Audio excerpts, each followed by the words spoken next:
want to talk a little more about the bigger meaning of what they accomplished last night, and specifically for the coach Nick Saban, who last night surpasses Bear Bryant by winning his record 7th national championship as a head coach. And after the win, Saban was asked about passing the Bear.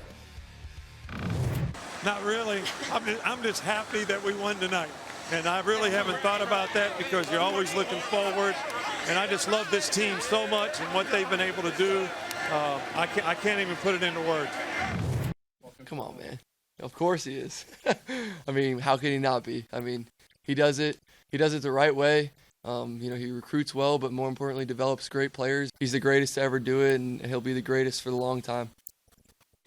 At some point, it becomes a statement of fact rather than an opinion that Nick Saban is the greatest college football coach of all time. And just look at the years on that screen. I mean, he's been doing this for 14 years at Alabama, and what he has accomplished. And Bear Bryant, albeit an entirely different era, basically put up almost exactly the same accomplishments in a quarter of a century. So Saban's place has just been remarkable. And let's bring in two people who understand the perspective on this as well as anyone. The great Rece Davis, who's the host of all of our college football coverage. Rece, thank you for getting up. And of course, Paul Finebaum. And Paul, I want to start with you because you covered Bear Bryant at the beginning of your career and the end of his. So how would you put into perspective this accomplishment for Saban last night relative to the legend that he will always be compared to?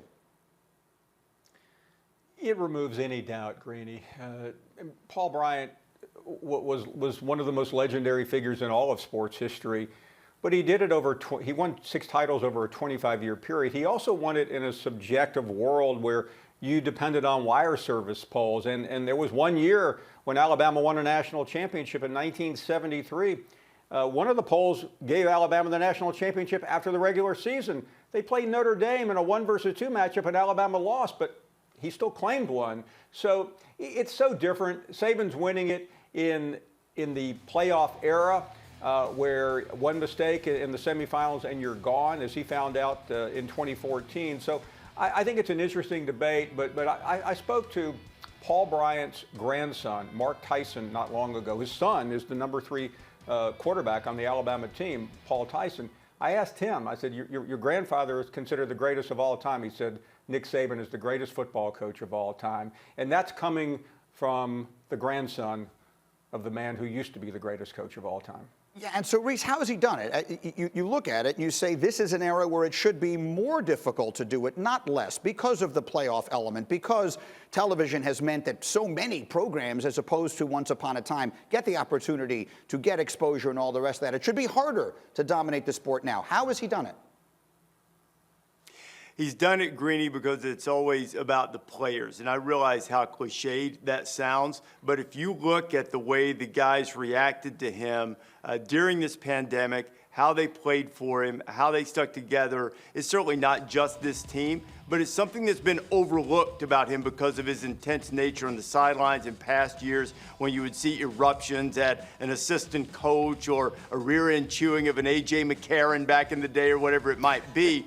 It gets lost, the relationship that he develops with those players. When I was walking out of the tunnel last night after the trophy ceremony, Jalen Hurts was in the stands. And, he came back to see that team, even though he finished his career at Oklahoma. So I think it's because of the relationships he develops, the consistency with which he operates, and the fact that they always feel like that he has their best interest at heart. And because of that, he's able to recruit the best players. And the thing that gets overlooked, he doesn't just roll out great players.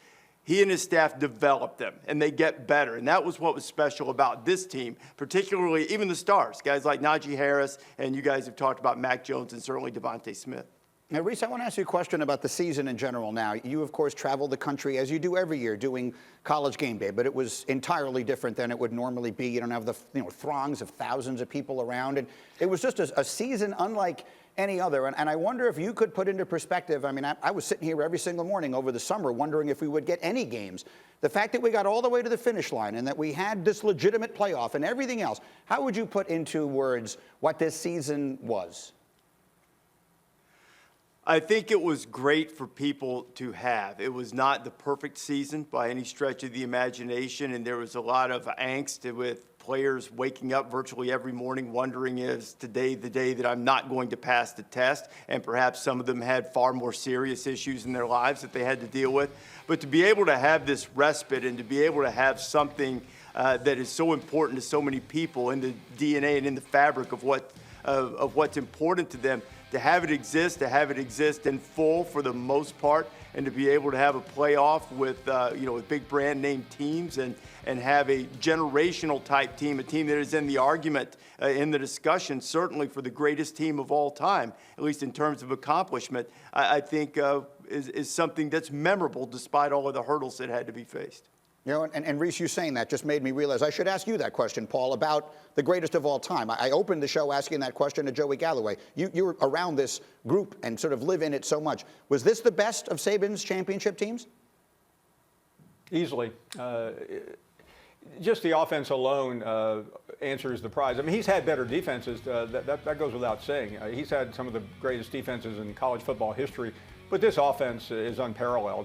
And just, what we saw in the first half last night with Devontae Smith. But to follow up with what Reese said a minute ago, Greeny, I think what's going to make this more special for Nick Saban and for college football is the struggle to get here. Countless times, as you said, we talked about whether we'd ever get to the first game, let alone the last game. And even a lot of people who thought we'd get to the first game never dreamed we'd get to Monday night. So this is one of the most remarkable stories I have ever seen in the history of college football.